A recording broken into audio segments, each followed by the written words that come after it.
श्री गुरु वे नमः। अध्याय 5। शंकर भट्टाचे तिरुपतीला पोहोचणे, काणिपाकात तिरुमदासांची भेट। श्रीपादांच्या अनुग्रहाने शंकर भट्टाची शनिपीडा निवारण। मी माझ्या प्रवासात परमपवित्र तिरुपती महाक्षेत्रास आलो। माझ्या मनात केव्हाही अनुभवलेल्या शांतीचा अनुभव आला। तिरुपती महाक्षेत्रातील पुष्करणीचे स्नान करून श्री वेंकटेश्वराचे दर्शन घेतले। मंदिराच्या अंगणातच ध्यानस्थ झालो। ध्यानात श्री वेंकटेश्वरांना स्त्रीमूर्ती रूपात पाहिले। बालत्रिपुरसुंदरी या रूपात पाहिलेली मूर्ती थोड्या क्षणांतच परमेश्वराच्या रूपात बदलली आणि थोड्या वेळाने महाविष्णूच्या रूपात बदलली। ध्यानात असतानाच काही वेळाने ती मूर्ती 14 वर्षाचे वय असलेल्या अतिसुंदर काया धारण केलेल्या बालयतीच्या रूपात प्रकट झाली। त्या बालयतीची दृष्टी अमृतमय असल्याचे जाणवले। नेत्रद्वयातून हजारो मातेच्या वात्सल्यानुरागाची जणू वर्षाच होत होती। एवढ्यातच त्या बालयतीजवळ काळ्या रंगाचा एक कुरूप माणूस पोहोचला। तो त्या बालयतीस म्हणाला, श्रीपाद श्रीवल्लभ प्रभू, आपण साया जगाचे नियंत्रण करणारे आहात। तुमचा भक्त असलेल्या शंकर भट्टाला आजपासून 7:30चा प्रारंभ होत आहे। या विश्वात अनेक प्रकारचे कष्ट आहेत, ते मी त्याच्या अनुभवास आणीन। प्रभूच्या आज्ञेसाठी येथे उभा आहे। करुणासागर प्रभू म्हणाले, अरे शनैश्चरा, तू कर्मकारक आहेस। जीवांना कर्मफलितांचे अनुभव करवून त्यांना कर्मविमुक्तच करतोस। तू तुझ्या धर्माला अनुसरून कर्तव्य कर। आश्रित जनांचे रक्षण करणे ही माझी प्रतिज्ञा आहे। म्हणून शंकर भट्टाला मी तुझ्यापासून झालेल्या कष्टकाळात सहाय्य करून कशी सुटका करून देतो ते तू बघ। श्रीपाद महाराज आणि शनैश्चराचे असे संभाषण झाल्यावर दोघेही माझ्या ध्यानातून निघून गेले। परंतु नंतर भगवन्मूर्तीचे ध्यान करणे कठीण झाले। माझ्या कष्टकाळाची सुरुवात झाली। श्रीपादांकडून माझी कष्टातून सुटका होईल याचा दृढ विश्वास होता। मी तिरुमलाहून तिरुपतीला आलो। तिरुपतीच्या रस्त्यावर मनाला वाटेल तसे चाललो होतो। मन चंचल होते। एक न्हावी मला बळजबरीने थांबून म्हणाला, तू 20 वर्षापूर्वी घरातून पळून गेलेला सुब्बया आहेस ना? तुझे आईबाप काळजी करीत आहेत। तुझी भार्या रजस्वला झालेली आहे। ती वयात आली आहे। तू तिच्या बरोबर संसार कर। मुलाबाळासहित सुखी रहा। तेव्हाच मी म्हणालो, अहो, मी शंकर भट्ट नावाचा कन्नड देशात राहणारा ब्राह्मण वाटसरू आहे आणि पुण्यक्षेत्र संचार करीत येत आहे। मी दत्तभक्त आहे। श्री दत्तप्रभू श्रीपाद श्रीवल्लभ या नामरूपाने अवतरले आहेत असे ऐकून कुरुगड्डीला प्रयाण आरंभिले आहे। परमपवित्र गायत्रीची शपथ घेऊन सांगतो, मी ब्रह्मचारी आहे। मी तुम्ही म्हणता तो सुब्या न्हावी नाही। परंतु माझा आवाज ऐकणारे कोणी नव्हते। तेथे पुष्कळ लोक जमा झाले होते। प्रत्येकजण कोणत्या रीतीने माझी निंदाच करीत होता। मला सुब्बया नावाच्या माणसाच्या घरी नेण्यात आले। सुब्बयाचे आई वडील मलाच त्यांचा मुलगा समजून अनेक प्रकारे माझी समजूत घालीत म्हणाले, या पुढे आम्हाला सोडून जाऊ नकोस। रजस्वला स्त्रीला सोडून जाणे हा महापराध आहे।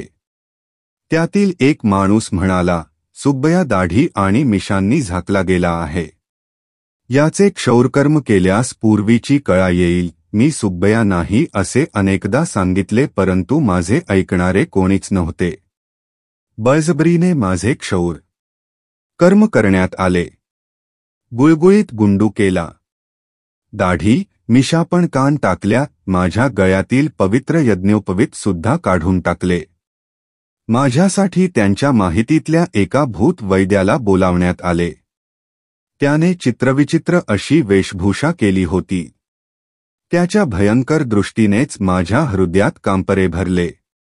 मला बांधून चाकूने माझ्या डोक्यावर वार केला गेला। त्यावर लिंबाचा रस आणि विविध प्रकारचे रस ओतले गेले। मला तो त्रास सहन होत नव्हता। हा सगळा छळ झाल्यावर सुब्बयाला ब्राह्मण भूताने पछाडले आहे, म्हणूनच हा जानवे घालून मंत्र बरळतो असा निर्णय घेण्यात आला. तिरुपतीत असलेले ब्राह्मण सुद्धा स्तब्धच झाले होते. ह्या नगरात आलेला वाटसरू सुब्बयाच आहे, त्याला एका ब्रह्मराक्षसाने बाधले आहे असेच ते समजले. मला त्या गावातील मोठ्या श्रेष्ठ ब्राह्मणांकडे नेले गेले. मी कन्नड देशीय स्मार्क ब्राह्मण आहे, भारद्वाज गोत्राचा आहे. नमक चमक मला येते, संध्या वंदन पण करतो असे माझ्या सांगण्यावर त्यांचा विश्वासच नव्हता. सुब्बयास एका कन्नड ब्राह्मण भूताने झपाटले आहे, त्यासाठी योग्य चिकित्सा करून परत पूर्वीसारखे करावे असे त्या श्रेष्ठ ब्राह्मणांनी सांगितले. घावाने झालेल्या त्रासाने मी चक्रावून गेलो. माझे रुदन केवळ अरण्य रुदनासारखे झाले. शुद्धीवर आलो तेव्हा माझ्या समोर माझ्यासारखाच काळे तेज असलेला एक विकृत आकाराचा माणूस बसलेला आहे असे वाटले. तो माझ्याशी काही न बोलता माझ्यामध्ये समावून गेला. माझ्याशी तदाकार झाला. 7.5च्या प्रभावाने 7.5 वर्ष माझा कष्टकाळ आहे याची कल्पना मला आली. श्रीपाद श्रीवल्लभस या कष्टाच्या काळात माझे रक्षण करतील असा मला दृढ विश्वास होता. तेवढ्या तापात सुद्धा मी मनात श्रीपाद श्रीवल्लभांचे नामस्मरण करीत होतो. श्रीचरणांचे नामस्मरण केल्याबरोबर माझा त्रास कमी होण्यास सुरुवात झाली. भूतवैद्य मात्र कोंबड्या कयांची बळी देत चित्रविचित्र पूजा करीत होता. मला मात्र पथ्याचा आहार दिला होता. सुब्बयाला ब्राह्मण भूताने बाधले आहे, त्यामुळे त्याला शाकाहारच दिला पाहिजे असे मांत्रिकाने सांगितले. श्रीपादांच्या अनुग्रहानेच मला शाकाहार दिला गेला, याचे मनाला बरे वाटले. 3 दिवस मी तीव्र नरक यातना भोगल्या. त्या संकटात सुद्धा मी श्रीचरणांचे स्मरण चुकविल्यामुळे 4थ्या दिवसापासून संकटे येणे बंद झाले. ते लोक माझ्या शरीरावर चित्रविचित्र असे प्रयोग करीत होते. मांत्रिक मधून मधून चाबकाने मारत होता.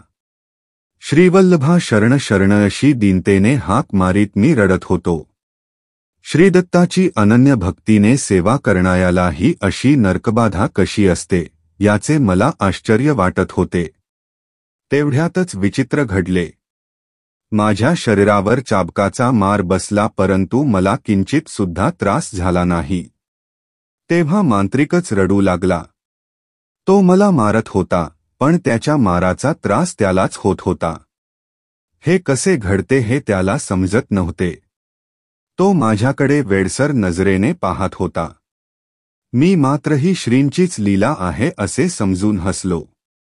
मी पथ्याचेच जेवण जेवत होतो, परंतु ते सुद्धा मला मधुर वाटत होते. मी पोटभर जेवण्यास सुरुवात केली. जेवण श्रीपादांच्या अनुग्रहाचा प्रसाद समजून जेवत होतो. तो मांत्रिक मात्र त्याच्या आवडीचे कोंबड्या गया खात असला तरी त्याला ते विषासारखेच भासत होते. त्याची तब्येत पण क्षीण होत होती. तो मला त्रास देण्याचे सोडून केवळ पूजा वगैरे करून वेळ घालवित होता. माझा इलाज सुरू झाल्यापासून 5व्या दिवशी त्याचे घर जळून गेले.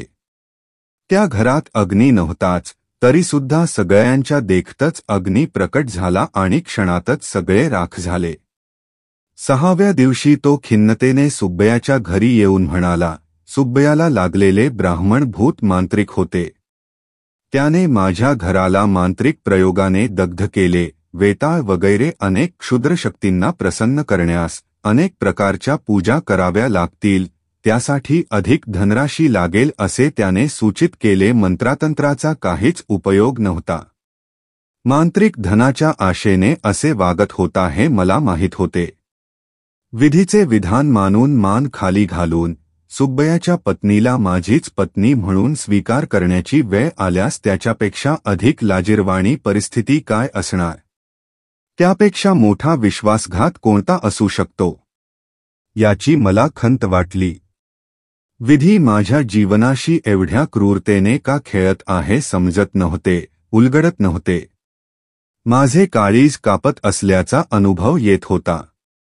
मी सुब्बयाच्या आईबापांना म्हणालो, माझे मायबाप तुमच्या सर्व स्थावर संपत्तीची विक्री करून या मांत्रिकाच्या मायाजाळात पडू नका.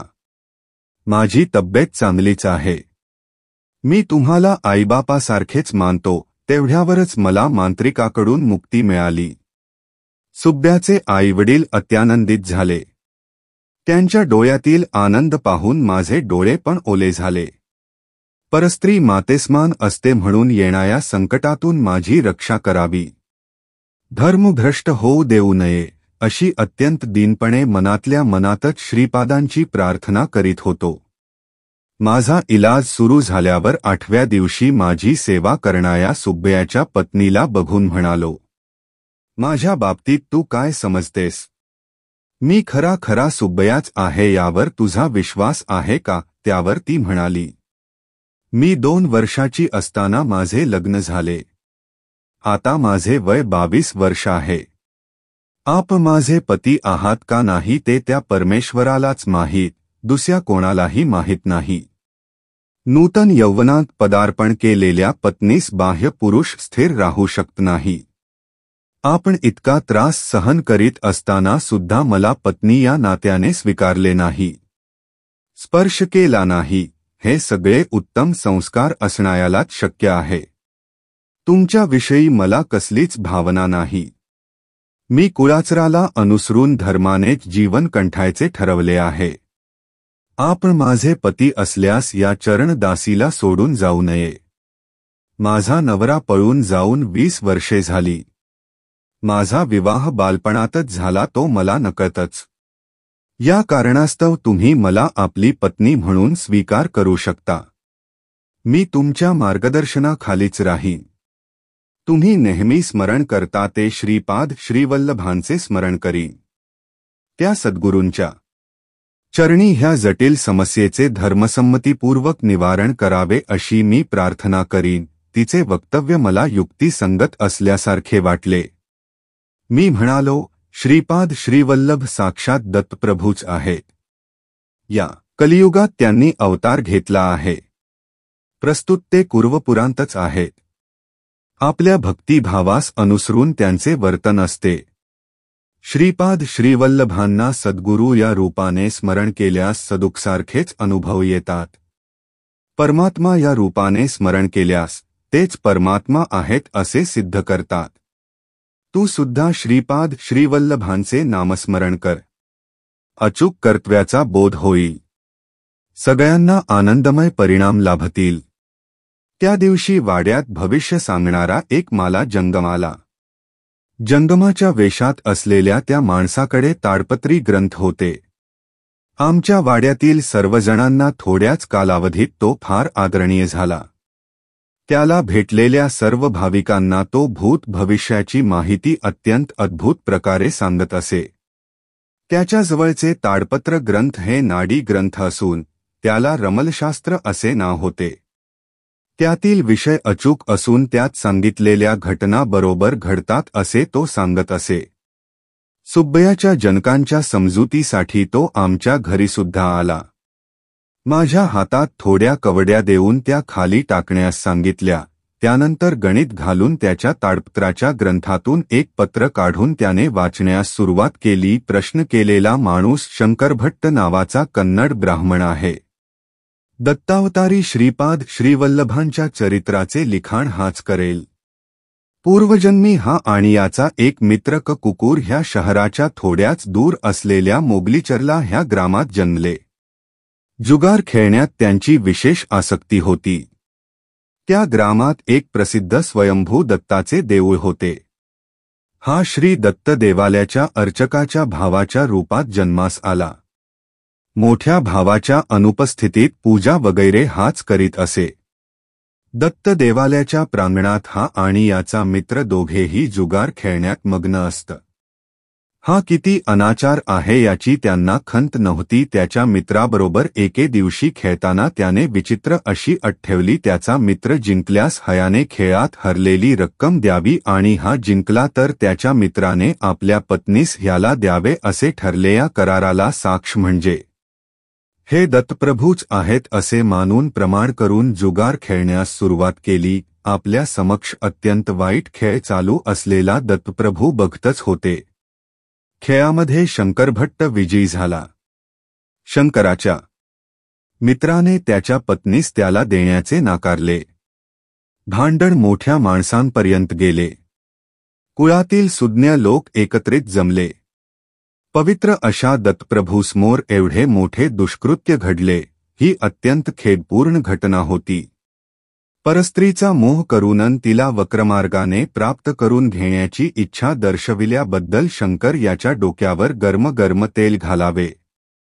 तसेच खेळामध्ये आपल्या पत्नीस पणाला लावलेल्या ह्यांच्या मित्राला नपुंसकपणा येण्यासारखे अंगछेदन करावे. असे केल्यावर त्या दोघांना ग्रामातून बहिष्कृत करावे असा न्याय सुजांनी दिला. त्यांच्या न्यायाची अंमलबजावणी करण्यात आली. शंकरभट्टाने त्याच्या पूर्वजन्मी थोडा काळ दत्त सेवा केल्यामुळे ह्या जन्मी देवभक्ती असलेला जन्म प्राप्त झाला. त्याचा मित्र सुब्बया या नावाने क्षौर कर्म करणाऱ्यांच्या घरी परमपवित्र अशा तिरुपती क्षेत्रात जन्मला. त्याचे मन चंचल झाल्यामुळे वेडा होऊन लग्न झाल्यानंतर पळून गेला. भोळसर असलेली सुब्बयाची पत्नी निर्दोष आहे. तिच्या पातिवर्त्याच्या प्रभावाने सुब्बयाच्या मनाची चंचलता कमी होऊन हे रमल शास्त्र ऐकल्याच्या दुसऱ्या दिवशी सुब्बया परत येईल. त्या दिवशी शंकरभट्टाची सुटका होईल. शंकरभट्टाला असलेली 7.5 श्रीपाद श्रीवल्लभांच्या अनुग्रहाने 7.5 दिवसांतच निघून जाईल. भगवंताला साक्ष ठेवून अनुचित संकल्प केल्यास अथवा अधर्म केल्यास दत्तप्रभूच्याकडून कठीणातील कठीण शिक्षेस पात्र होतात. सुब्ब्याच्या मन चंचलतेच्या परिहारास्तव शंकरभट्टाच्या पुण्यातील थोडा भाग खर्च झाल्याचे चित्रगुप्ताने लिहिले आहे.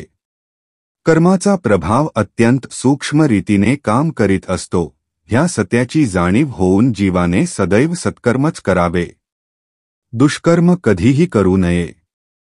श्रीपाद श्रीवल्लभांच्या जन्मपत्रिकेप्रमाणे त्यांच्या अवतार समाप्तीनंतर थोड्या शतकांनी त्रिपूर देशातील अक्षयकुमार या नावाच्या जैन मतस्थाकडून श्री पीठिकापुरत श्री प्रभूची माहिती पोहोचेल. त्या अगोदर विलासांची माहिती देणारे श्रीपाद श्रीवल्लभ चरित्रामृत या नावाचा ग्रंथ प्रकाशित होईल. श्रीवल्लभांच्या करुणेचे वर्णन कसे करावे. दुसऱ्या दिवशीच सुब्बया स्वगृहास परतला. त्याच्या मनाचे चंचलत्व पूर्णपणे मिटून तो स्वस्थचित्त झाला होता. सुब्ब्याच्या पत्नीस मी माझी बहीण मानले. सुब्बयाच्या मातापित्याची परवानगी घेऊन मी चित्तूर जिल्ह्यातील काणिपाक ग्रामास पोहोचलो. काणिपाक हे ग्राम चित्तूरहून थोड्याच अंतरावर आहे. त्या ग्रामात वरदराज स्वामींचे देऊळ, मणिकंठेश्वर स्वामी देऊळ, वर सिद्धी विनायकाचे देऊळ आहे. मी देवदर्शन घेऊन बाहेर आलो. तिथे एक उंच कुत्रे उभे होते. मला भीती वाटून मी वरसिद्धिविनायकाच्या देवळात परत गेलो. थोडा वेळ देवाचे ध्यान करून बाहेर आलो. त्या कुत्र्याबरोबर अजून एक कुत्रा तेवढ्याच उंचीचा होता. आज ह्या कालभैरवाकडून चावणे हे निश्चितच आहे अशी भीती वाटली. परत वरसिद्धिविनायकाच्या मंदिरात गेलो. मंदिरातील पुजायाला माझे वर्तन विचित्र वाटले. बाबा तू घटकेला बाहेर जाऊन परत मध्ये येतो आहेस याचे कारण काय असे त्याने विचारले. मी माझ्या भीतीचे कारण सांगितले. ते निष्कारण कोणाला काही इजा करीत नाहीत. ते एका धोब्याचे पाळीव कुत्रे आहेत. तो धोबी दत्तभक्त आहे. श्रीपाद श्रीवल्लभ या नामाने श्रीदत्तांनी या भूमीवर अवतार घेतला आहे असे तो सांगत असतो. धोब्यांना देवालयात प्रवेश निषिद्ध नाही, तरी सुद्धा तो या देवळामध्ये येत नाही. त्याच्या कुत्र्यास पाठवतो. मी स्वामींच्या प्रसादाचे गाठोडे बांधून देतो. ते घेऊन ते त्याला देतात. तू 2च कुत्रे पाहिले असे सांगितलेस. एकूण 4 कुत्रे आल्यावरच मी प्रसाद देतो. अजून 2 कुत्रे आले का ते पाहूया असे तो पुजारी म्हणाला.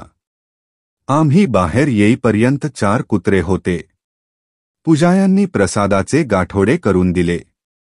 ते 4 कुत्रे माझ्या 4 बाजूंनी आले आणि त्यांनी मला घेरले. पुजारी म्हणाला, कुत्र्यांच्या मर्जीप्रमाणे तू त्या धोब्याकडे जा, तुला शुभकारकच होईल. माझ्या जीवनातील प्रत्येक घटना श्रीपाद श्रीवल्लभांच्या निर्देशानेच घडत असते असा माझा विश्वास होता. सुब्बय्याच्या घरात घडलेल्या घटनेवरून कुळ मतभेद नसावा असे मला वाटले.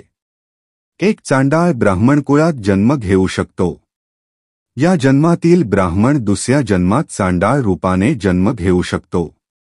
मानव आपण केलेल्या पापण्याचे गाठोडे घेऊन जन्मजन्मांतराच्या कर्मप्रवाहात वाहत जात असतो. शंकर भट्ट आणि तिरुमलदासांचा संवाद. मी धोब्याच्या राहत्या गल्लीत आलो. तिरुमलदास असे नाव असलेला तो रजक 70 वर्षाचा म्हातारा होता. तो त्याच्या झोपडीतून बाहेर आला. मी घरात गेल्यावर त्याने मला एका पलंगावर बसवले. ब्राह्मण जन्माचा माझा अहंकार पूर्णपणे गेला होता. श्रीपाद श्रीवल्लभांचे भक्त कोणीही असले तरी मला आत्मीयांसारखेच दिसत होते. वरसिद्धिविनायकाच्या देवळातील प्रसाद तिरुमलदासाने मला खाण्यास दिला. मी प्रसाद ग्रहण केला. नंतर तिरुमलदासाने सांगण्यास सुरुवात केली. आयनविल्लीचे गणपतीच श्रीपाद श्रीवल्लभ म्हणून अवतरले. ते म्हणाले, बाबा, आजचा दिवस माझ्या अत्यंत भाग्याचा आहे. आपल्या दर्शनाचा लाभ घडला. तुम्ही माझ्याकडे कधी याल, माल्याद्रीपुराचे आणि श्रीपीठिकापूर येथील विशेष वार्ता कधी सांगाल याची उत्सुकतेने वाट पाहतो आहे. बाबा. शंकर भट्टा. वरसिद्धी विनायकाचा प्रसाद घेतलास. तू आजच्या दिवशीच श्रीपाद श्रीवल्लभांच्या चरित्रामृताचा श्री गणेशा कर. तुला श्रीवल्लभांचा आशीर्वाद पूर्वपुरात लाभेल. तिरुमलदासाने ह्याचा पूर्ववृत्तांत सांगायला सुरुवात केली. मी पूर्वजन्मी एक प्रतिष्ठित वेद पंडित होतो, परंतु परमलोभी होतो. माझ्या मृत्यूस मी नुकतेच जन्मलेले गायीचे वासरू जुन्या चिंधीस घळताना पाहून त्यास जपून ठेवण्यास मुलांना सूचना दिली. मरतेवेळी मलिन वस्त्रावर नजर ठेवून मी प्राणत्याग केला, त्यामुळे रजकाच्या जन्मास आलो. मरतेवेळी ज्या संकल्पाने प्राणत्याग होतो त्याला अनुसरून त्याला दुसरा जन्म मिळतो. माझ्या पूर्वपुण्याईनेच गर्तपुरी, गुंटुरू मंडळातील पल्यनाडू प्रांतातील माल्याद्रीपुरात मी जन्मलो. तेच मल्याद्रीपूर कालांतराने मल्लादी या नावाने ओळखले जाऊ लागले. त्या ग्रामात मल्लादी नावाची 2 घराणी होती. मल्लादी बापन्नावधानी या नामवाचे महापंडित हरिच गोत्राचे होते. मल्लादी श्रीधर अवधानी या नामवाचे महापंडित कौशिक गोत्रिक होते. श्रीधर अवधानी यांची बहीण राजमांबा हिचा विवाह बापन्नावधानी यांच्या बरोबर झाला. गोदावरी मंडलांतर्गत असलेल्या आयनविल्ली या ग्रामात झालेल्या गणपती महायागास दोघेही गेले होते.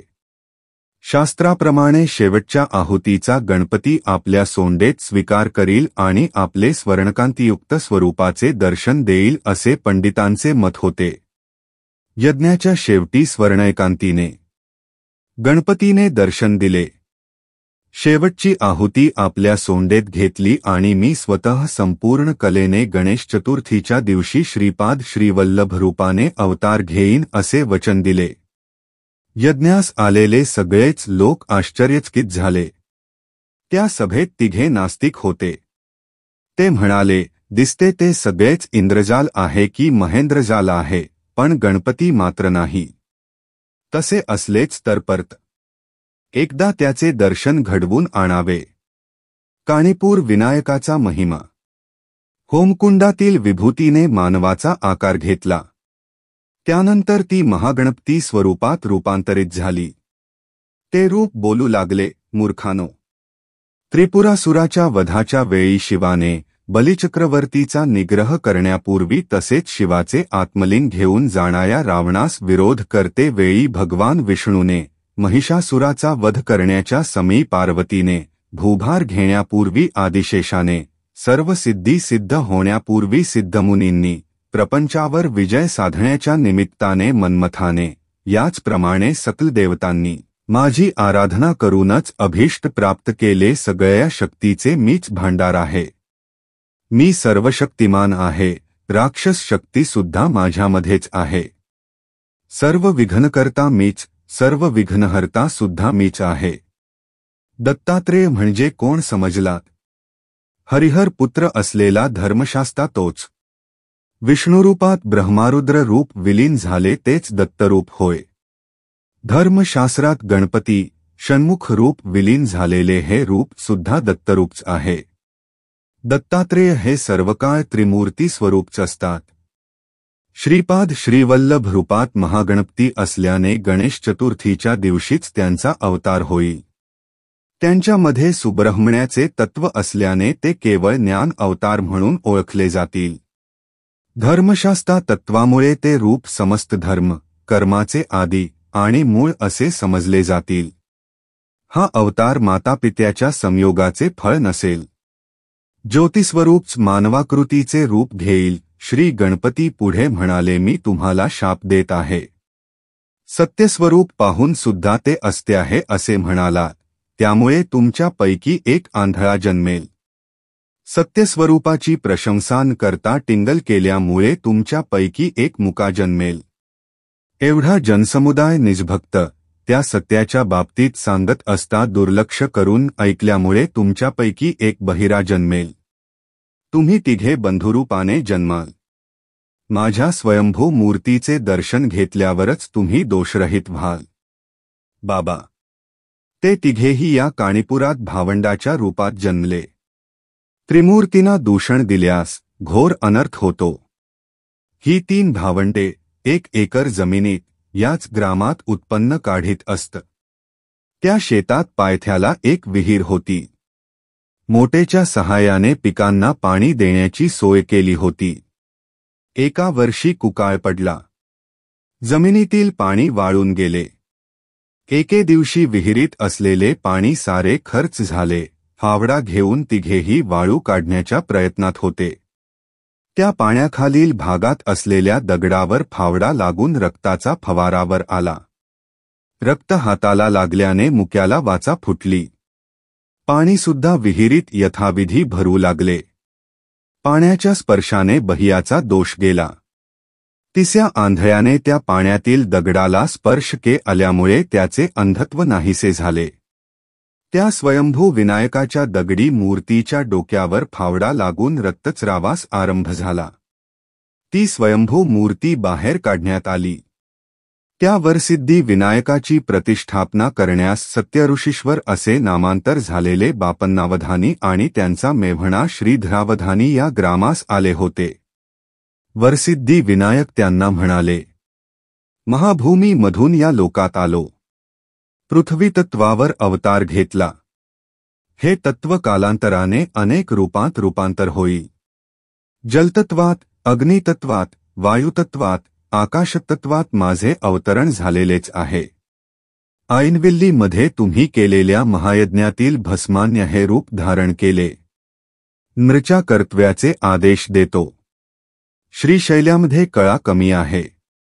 सूर्यमंडळातील तेजाचा तेथे शक्तिपात केला पाहिजे. तुम्ही श्रीशैल्यामध्ये शक्तिपात केल्याच्या दिवशीच गोकर्णमध्ये, काशीमध्ये, बद्रीमध्ये, केदारामध्ये एकाच वेळी माझ्या विशेष अनुग्रहाने शक्तिपात होईल. श्रीपाद श्रीवल्लभांच्या अवतरणाचा समय निकट येत आहे. श्रीधरा तुझ्या घरचे नाम श्रीपाद म्हणून बदलत आहे. कौशिक गोत्रिक तुमचे वंशज आजपासून श्रीपाद या आडनावाने ओळखले जातील. बाबा शंकरा, मल्यादीपुरातून सत्य ऋषीश्वर आणि श्रीधर पंडित पीठिकापुरात निवास करण्यास गेले. मी श्रीपाद श्रीवल्लभांच्या अनेक बाललीला पाहिल्या. उद्या मी तुला त्या सविस्तर सांगेन. माझ्या पहिल्या बायकोपासून मला एक मुलगा झाला. त्याचे नाव रविदास आहे. तो कुर्वपुरात राहत आहे. श्रीपादांची यथामतीने सेवा करीत असतो. मी श्रीपाद प्रभूच्या आज्ञेनुसार काणीपुरातच दुसऱ्या पत्नी आणि मुलाबरोबर कुलवृत्तीला अनुसरून राहत आहे. तू श्री पीठिकापुरात अनेक महानुभावांना भेटशील. व्यंकटप्पय्या श्रेष्ठी नावाच्या व्यक्तीस भेटशील तेव्हा अनेक महत्त्वाच्या विषयाबद्दल माहिती मिळेल. श्री श्रेष्ठमा श्रीपाद प्रभू व्यंकटप्पय्या श्रेष्ठी या उपनाम नावाने हाक मारीत असत. श्री श्रेष्ठींच्या वंशावर श्रीपादांचा अभयहस्त आहे. वत्सवाई असे उपनाम असलेल्या नरसिंह वर्मांना सुद्धा भेट. त्यांचा श्रीपादांशी घनिष्ठ संबंध आहे. तुझ्याकडून रचल्या जाणाऱ्या श्रीपादांच्या चरित्रास श्रीचरणांचा आशीर्वाद लाभेल. तू लिहिलेल्या ग्रंथाखेरीज दुसरा कोणताही ग्रंथ श्रीपादांचे चरित्र संपूर्ण रीतीने माहिती देणारा असणार नाही, ही श्रीचरणांची आज्ञा आहे. श्रीपाद श्रीवल्लभांचा जय जयकार असो.